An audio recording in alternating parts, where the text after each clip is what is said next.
ಧಿಕ್ಕಾರ, ದೇಶದ್ರೋಹಿ ಬಿಜೆಪಿಗೆ ಧಿಕ್ಕಾರ. ಬೇಕೇ ಬೇಕು ಕಾಂಗ್ರೆಸ್ ಪಕ್ಷದ ಹೋರಾಟಕ್ಕೆ ಜೈವಾಗಲಿ, ಕಾಂಗ್ರೆಸ್ ಪಕ್ಷದ ಹೋರಾಟಕ್ಕೆ ಜೈವಾಗಲಿ. ಬೆಲೆ ಏರಿಕೆ ವಿರುದ್ಧ ರಾಹುಲ್ ಗಾಂಧಿ ಅವರ ಹೋರಾಟಕ್ಕೆ ಜೈವಾಗಲಿ. ಪಾರ್ಲಿಮೆಂಟ್ ನಿಂದ ಓಡಿ ಹೋಗುತ್ತಿರುವ ಪ್ರಧಾನಮಂತ್ರಿಗೆ ಧಿಕ್ಕಾರ. ಬೇಕೇ ಬೇಕು ಎತ್ತಕ್ಕಾಗಿ ಹೋರಾಟ, ಎತ್ತಕ್ಕಾಗಿ ಹೋರಾಟ. ಅಲ್ಲೋ ಮಿಸ್ಟರ್ ನರೇಂದ್ರ ಮೋದಿ, ಹೇಳಿದ್ದೇನು ಮಾಡಿದ್ದೇನು, ಹೇಳಿದ್ದೇನು ರಾಮರಾಜ್ಯ, ಮಾಡುತ್ತಿರುವುದು ಗುಂಡಾ ರಾಜ್ಯ. ವೆಸ್ಟ್ ಬೆಂಗಾಲ್ನಲ್ಲಿ ವಿರೋಧ ಪಕ್ಷದ ನಾಯಕರ ಮೇಲೆ ದಾಳಿ ಮಾಡಿದ್ರು ಸುವೇಂದ್ರ ಅಧಿಕಾರಿ ಸರ್ಕಾರಕ್ಕೆ ಧಿಕ್ಕಾರ. ಪ್ರಜಾಪ್ರಭುತ್ವ ವಿರೋಧಿ SIR ಬೇಡವೇ ಬೇಡ. SIR ಮೂಲಕ ಪ್ರಜಾಪ್ರಭುತ್ವ ನಾಶಗೊಳಿಸಿದ್ರು ಮೋದಿಗೆ ಧಿಕ್ಕಾರ. ಪ್ರಜಾಪ್ರಭುತ್ವ ವಿರೋಧಿ ಬಿಜೆಪಿಗೆ ಧಿಕ್ಕಾರ. ಈ ದೇಶದಲ್ಲಿ ಸಂವಿಧಾನ ಉಳಿಯಲೇಬೇಕು, ದೇಶದಲ್ಲಿ ಪ್ರಜಾಪ್ರಭುತ್ವ ಉಳಿಯಲೇಬೇಕು. ಮುಂಚೂಣಿ ಘಟಕಗಳ ಮಹಿಳಾ ಕಾಂಗ್ರೆಸ್ಸಿನ ಅಧ್ಯಕ್ಷರು, ಯುವ ಕಾಂಗ್ರೆಸ್ಸಿನ ಅಧ್ಯಕ್ಷರು ಮತ್ತು ಎಲ್ಲ ವಿಭಾಗಗಳ ಅಧ್ಯಕ್ಷರುಗಳ ಮತ್ತು ವಿಶೇಷವಾಗಿ ಕೋಲಾರ ವಿಧಾನಸಭಾ ಕ್ಷೇತ್ರದ ಎರಡೂ ಬ್ಲಾಕಿನ ಅಧ್ಯಕ್ಷರುಗಳ ನೇತೃತ್ವದಲ್ಲಿ ಏನು ಈ ದಿನ ಕೇಂದ್ರ ಸರ್ಕಾರ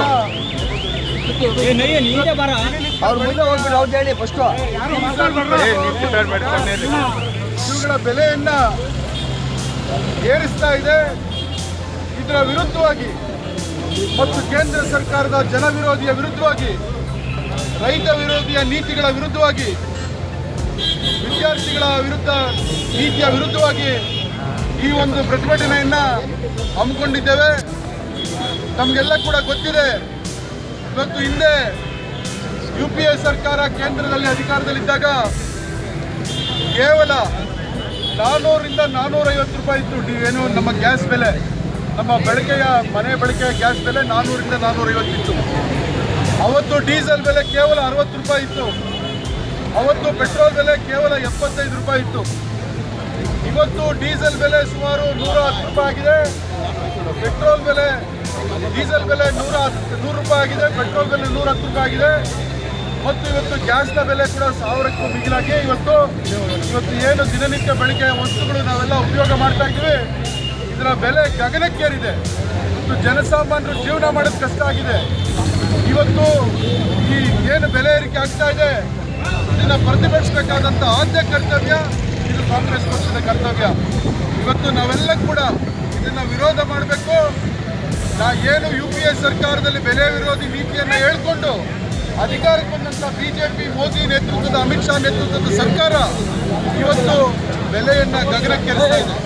ಇವತ್ತು ನಾವೆಲ್ಲ ಕೂಡ ಇದನ್ನು ವಿರೋಧಿಸಬೇಕು. ಈ BJP ಸರ್ಕಾರವನ್ನು ಕಿತ್ತೊಗೆಯವರೆಗೂ ಕೂಡ ನಾವು ಪ್ರತಿಭಟನೆಗಳನ್ನು ಹಂತವಾಗಿ ಮಾಡ್ಕೊಂಡು ಬರಬೇಕಾಗ್ತದೆ. ಇವತ್ತು ಡಿಮಾನಿಟೈಸೇಷನ್ ಮಾಡಿದ್ರು, ರಾತ್ರೋರಾತ್ರಿ ಡಿಮಾನಿಟೈಸೇಷನ್ ಮಾಡಿಬಿಟ್ರು. ಡಿಮಾನಿಟೈಸೇಷನ್ ಯಾಕೆ ಮಾಡಿದ್ವಿ ಅಂತೇಳಿ ದೇಶದ ಜನತೆಗೆ ಮೋದಿ ಅವರು ಹೇಳಲಿಲ್ಲ. ಮತ್ತು ಇವತ್ತು ಉಜ್ವಲ ಯೋಜನೆಯಲ್ಲಿ ಪ್ರತಿ ತಿಂಗಳು ಗ್ಯಾಸನ್ನು ಮನೆ ಮನೆಗೂ ಪ್ರತಿ ತಿಂಗಳು 12 ಸಿಲಿಂಡರ್ ಕೊಡ್ತೀವಿ ಅಂದರು. ನಿನ್ನೆ ಎಲ್ಲ ಮೊನ್ನೆ ಆದೇಶ ಮಾಡ್ತಾರೆ, ಕೇವಲ 4 ಸಿಲಿಂಡರ್ನ ಕೊಡ್ತೀವಿ ಅಂತ ಹೇಳ್ತಾರೆ. ಇವತ್ತು ನೀಟು ಪರೀಕ್ಷೆಯ ವ್ಯವಸ್ಥೆ ಏನಾಗಿದೆ ಅಂದರೆ, ಇವತ್ತು ಮಕ್ಕಳೆಲ್ಲ ಕೂಡ ಇವತ್ತು ಅವರ ಭವಿಷ್ಯಕ್ಕೆ ಚಿಂತನೆಗೊಳಗಾಗಿದ್ದಾರೆ. ಇವತ್ತೆಲ್ಲ ಕೂಡ ನೀಟ್ ಪರೀಕ್ಷೆಯಲ್ಲಿ ಅಕ್ರಮ ನಡೆದಿದೆ. ಇವತ್ತು ಪೇಪರ್ ಲೀಕ್ ಆಗ್ತಿದೆ ಅಂತೇಳಿ ಜಗಜ್ಜಾಹೀರಾಗ್ತಿದೆ. ಇವತ್ತು ಈ ರೀತಿ ಮಹಾತ್ಮ ಗಾಂಧಿ ಉದ್ಯೋಗ ಖಾತ್ರಿ ಯೋಜನೆ ಏನಿತ್ತು, ಇವತ್ತು ಗ್ರಾಮೀಣ ಪ್ರದೇಶದಲ್ಲಿ ಒಂದು ಭರವಸೆ ಅದು ಏನು ರೈತರಿಗೆ, ಕಾರ್ಮಿಕರಿಗೆ, ಮಹಿಳೆಯರಿಗೆ ಎಲ್ಲ ಕೂಡ ಕೂಲಿ ಕೊಡ್ತಕ್ಕಂಥದ್ದು. ಆ ಯೋಜನೆಯನ್ನು ಇವತ್ತು ಸಂಪೂರ್ಣವಾಗಿ ತೆಗೆದುಹಾಕಿಬಿಟ್ಟಿದ್ದಾರೆ. ಈ ರೀತಿಯ ಜನವಿರೋಧಿ ನೀತಿಗಳನ್ನು ಕೇಂದ್ರದ BJP ಸರ್ಕಾರ ಅಧಿಕಾರಕ್ಕೆ ಬಂದಮೇಲೆ ಇವತ್ತು ಡಾಲರ್ ಬೆಲೆ ಅವತ್ತೇನಿತ್ತು ಸುಮಾರು 65 ರೂಪಾಯಿ ಇತ್ತು, ಇವತ್ತೇನಾಗಿದೆ ಡಾಲರ್ ಬೆಲೆ? ಇವತ್ತು ಇವೆಲ್ಲವನ್ನ 100 ರೂಪಾಯಿ ಮೇಲೆ ಆಗ್ತಾ ಇದೆ. ಈ ರೀತಿ ಎಲ್ಲವೂ ಕೂಡ ಜನವಿರೋಧಿ ನೀತಿಗಳನ್ನು ಇವತ್ತು BJP ಸರ್ಕಾರ ಕೇಂದ್ರದಲ್ಲಿ ಅಧಿಕಾರಕ್ಕೆ ಬಂದ ಮೇಲೆ ಮಾಡ್ತಾ ಇದೆ.